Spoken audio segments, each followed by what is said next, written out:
Hey, what's up everyone? It's Jimo, and today we're looking at the SMONET door lock. This is a smart door lock. We'll talk about the front features in a bit. Here's what it looks like from the side profile. It's gonna fit any standard door.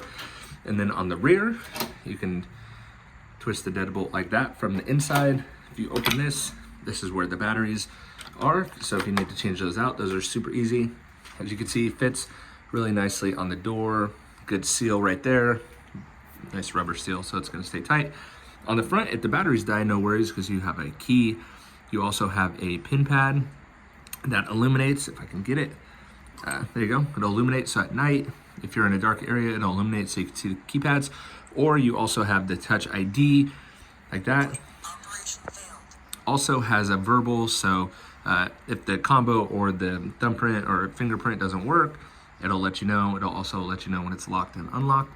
So no guessing work. Also has an app as well. So really functional, smart front door lock. Highly recommend.